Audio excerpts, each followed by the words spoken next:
Ya, assalamualaikum warahmatullahi wabarakatuh. Seperti yang saya sebutkan sebelumnya, insyaallah untuk saat ini kita belajar English vocabulary. Ya, next saja langsung penjelasan singkat mengenai buku ini, yaitu seperti yang tertera dalam judulnya.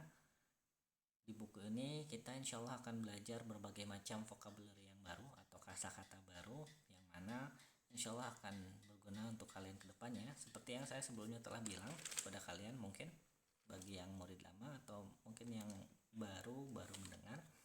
Jadi belajar bahasa itu esensinya mudah ya. Jika kalian tahu banyak kosakata atau kalian paham banyak kosakata, itu kalian sudah bisa menguasai uh, berapa, 50% atau 70%, 70% dari bahasa tersebut ya. At least you know the basic gitu. Seenggaknya kalian tahu basicnya. Kalau misalkan kalian tahu vocabnya, gramatik itu bisa menyusul ya. Ya, next. Nah, di sini yang pertama saya jelaskan yaitu how to effectively use this book ya. Nah, jadi kurang lebih buku yang kalian sekarang akan pakai untuk pelajaran vocab itu intinya seperti yang tadi saya bilang, itu mempelajari masalah vocabulary. Hanya saja mungkin di sini ada beberapa saran yang memang ditulis sendiri oleh bukunya agar kalian bisa menggunakan buku ini secara efektif ya, lebih efektif lagi. Jadi pertama itu have a routine weekly or daily to study new unit or revise previously learned unit gitu ya. Jadi yang pertama kalian harus lakukan itu kalian siapkan atau kalian buat satu rutinitas yang mana bisa dalam jangka waktu 1 minggu sekali atau misalkan setiap hari gitu ya, daily or weekly, yang mana kalian di situ nanti belajar hal yang baru dan juga mereview apa yang kalian sebelumnya telah pelajari ya. Sebenarnya ini tidak hanya di bahasa Inggris ini, tidak hanya di vocab ini, tapi di seluruh mata pelajaran juga sama ya. Berikutnya, if you find a new word or phrase, say it aloud and repeat it to yourself silently. Next, write an example sentence for new words ya. Jadi pertama itu, yang kedua, jika kalian menemukan kata baru nih di buku ini, biasanya kata baru itu mereka tandain dengan tanda bold ya. Jadi kalau misalnya kalian temukan kata baru, coba buat berteriak lah atau katakan itu secara keras ya, secara gamblang gitu sama kalian. Nah, setelah itu bisa kalian ulangi kata tersebut dengan suara yang lebih kecil dari yang sebelumnya ya.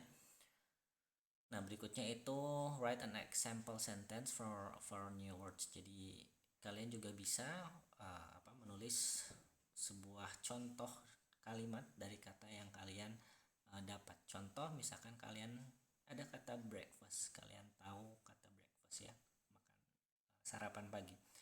Mungkin kalian juga bisa tulis contoh kalimatnya, I have a breakfast.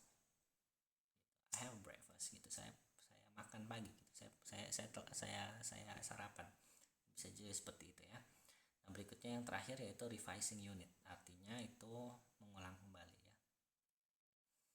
Nah, di sini ada beberapa cara yang advice ya, disarankan oleh buku. Yang pertama itu test yourself. For example, look at a word and cover the meanings. Jadi pertama itu kalian lihat si katanya dan tutup artinya apa. Jika memang kalian telah hafal ya syukur, kalau misalkan tidak ya ulangi lagi ya. Berikutnya adding new information to words that you have written before. Jadi kalau misalkan yang berikutnya itu kalian bisa menambahkan informasi baru kepada kata-kata yang sebelumnya kalian tulis ya.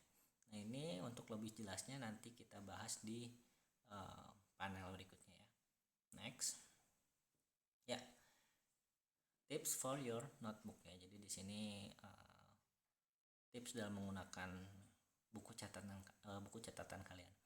Nah, kenapa di sini disebutkan buku catatan? Karena sebelumnya di pembahasan sebelumnya, nah di sini Nah, di sini disebutkan kalau misalkan kalian perlu ada rutinitas ya, terus juga harus misalkan menulis contoh kalimatnya untuk setiap kata baru. Nah, di situ kan berarti kalian butuh yang namanya buku catatan ya. Nah, di sini dibilang kalau misalkan uh, kalian ingin membuat catatan dalam vocab ini, itu kalian bisa taruh kata yang sama dalam satu topik dan jangan dicampur ya. Put words from one topic in the same place and don't mix them up ya. Jadi di sini dibilang katanya, jadi kalian bisa tempatkan kata. Contoh, misalkan kalian punya banana ya, terus kalian punya apple, kalian punya mango, blueberry, blackberry, strawberry, etc. ya. Jadi kalau kalian punya banyak macam-macam buah-buahan, itu kalian bisa masukkan ke kategori buah-buahan. Oh, ini semuanya masukin ke kategori buah-buahan. Berikutnya, kalau misalkan kalian punya contoh basketball, volleyball, skiing, diving, or maybe hiking ya, itu bisa juga kalian mungkin masukin ke hobi ya. Jadi di sini kalian tentuin topiknya apa, masukin ke topik itu kata-kata yang sama ya, kata-kata yang berhubungan. Nah, berikutnya, you can also have grammar topic, for example uncountable noun ya. Di sini kalian juga bisa bikin topiknya tidak berdasarkan nama hewan, hobi, atau yang lain. Bisa juga kalian bikin topiknya berdasarkan posisi kalimat itu, posisi kata itu sebagai apa ya. Contoh, misalkan dia kata benda, maka sebut kata benda.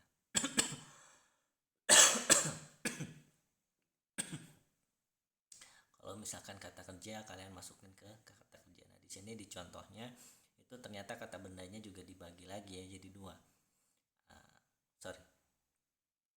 Di sini disebutkan uncountable noun, jadi kata kerja yang tidak bisa dihitung ya. Ya, berikutnya, kalau misalkan kalian menemukan kata yang dia itu kalian bingung masukin ke topik yang mana ini ya, masukin ke genre yang mana atau kategori yang mana. Nah, contohnya di sini ada useful and in particular ya. Di situ artinya berguna dan khususnya. Kalian bisa taruh atau tulis kata itu di tempat yang berbeda dari yang sebelumnya. Jadi pisahin lagi lah di lembar berikutnya gitu ya. Nah, berikutnya, if possible add synonym opposite other parts of speech ya. Jadi jika memungkinkan, tambahkan sinonim lawan kata dan juga hal yang lain dalam bahasa ya. Jadi kalian bisa, kalau misalkan memungkinkan, cobalah bikin gitunya ya. Berikutnya, example sentences help you with the grammar of word or with word partner collocation ya. Jadi seperti yang tadi telah disebutkan, kalian juga bisa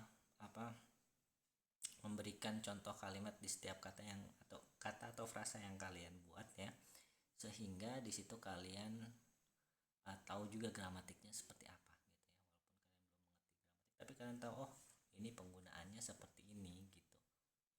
Dan juga di sini juga tanpa tahu gramatik, kalian juga tahu, oh, ini tuh biasanya ada partnernya ini. Nah, untuk word partner atau collocation, kalian bisa lihat contohnya itu ada di studi unit 2 on page 10 ya, jadi di halaman 10. Terus study unit 2. Nah, di situ yang tips for your notebook ya. Di situ ada kata enjoy. Nah, example-nya di sini, I enjoy living in a big city. Jadi kedepannya mungkin setelah kalian belajar ini, kalian bakal tahu setelah kata enjoy itu bakal bentuknya ing gitu. I enjoy, di sini I enjoy living in a big city. I enjoy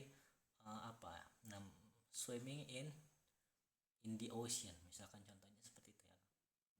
Dan yang lain-lain. Iya. Next. Nah, di sini juga kita masih masuk di unit 2 atau unit kedua, second unit ya. di sini contohnya di kalian bisa lihat juga di di PDF di yang halaman 10 di PDF kalian. Nah, di sini ada si Rafael, Kajuo, Eon, and, and Andri Donata. Nah, di sini kalau kalian lihat si Kajuo itu dia bilangnya I write down a new English words and phrases in my notebook, and next to each one I write a Spanish translation. I usually write down if a word is noun, verb, adjective, and so on. Ya, jadi kata dia itu menulis setiap kata baru, kata Inggris yang dia baru tahu di buku catatannya dia. Dan di sebelahnya itu dia tulis translatenya dalam bahasa Spanyol, ya. Dan juga dia biasanya nulis dengan tambahan kriteria seperti kata benda, kata kerja, dan yang lain-lainnya. Nah, sekarang kalau kalian lihat si Kazuo, ya,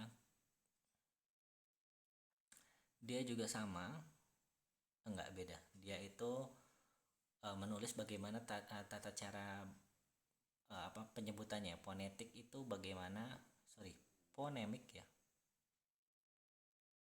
Ya, fonemik itu bagaimana cara bacanya, karena di sini disebutkan cara baca bahasa Inggris itu agak sulit katanya, makanya dia tulisnya si cara bacanya seperti apa, ya. Nah, setelah itu katanya but my notebook is a mess, I like to draw picture gitu. Jadi sebenarnya katanya buku catatannya itu acak-acakan ya, dan dia juga suka nggambar. Kayaknya dia tipe orang yang kalau ada kata baru dia gambarkan lah dengan gambar. Nah, berikutnya ada Eun di sini. Dia itu I sometimes make a note of new words in my notebook but I often forget. I usually write translation and sometimes I write example sentences as well. Jadi dia katanya tuh jadi dia itu membuat note ya, atau menuliskan kata-kata baru dan juga terjemahannya, dan kadang juga dia tulis si kata tersebut dalam bentuk kalimat. Jadi kalimatnya juga ditulis contoh kalimatnya. Nah, sekarang ada ini Andre belum tertulis oleh saya. Apa saya jelaskan aja. Nah, di sini katanya kalau si Andre, I've got a notebook. I don't use it much, but when I do, I try and list words by topic. So I put all the animals together and all the clothes words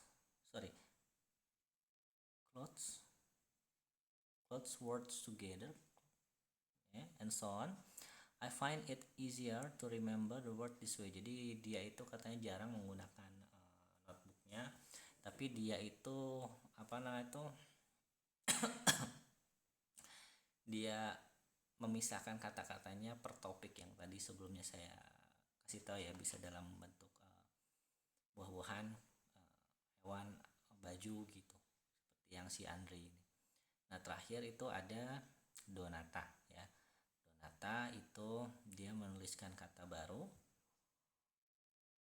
atau frasa baru, dan kadang sometimes I translate them into Polish and sometimes I write an explanation in English if it's not difficult ya. Jadi katanya dia itu kadang menuliskan si artinya itu dalam bahasa Polandia ya. Atau kadang juga kalau misalkan katanya tidak terlalu sulit, dia itu tulis dalam bahasa Inggris lagi ya. Contoh di sini ada dia bilang kitten itu a very young cat atau anak kucing ya. Nah, ya mungkin cukup sekian saja video pembahasan materi kita untuk saat ini. Setelah ini mungkin saya akan mengirimkan tugas untuk kalian. Silahkan kerjakan tugasnya sampai batas waktu yang ditentukan. Terima kasih atas perhatiannya. Kurang lebihnya saya mohon maaf. Wabillahi taufiq wal hidayah. Assalamualaikum.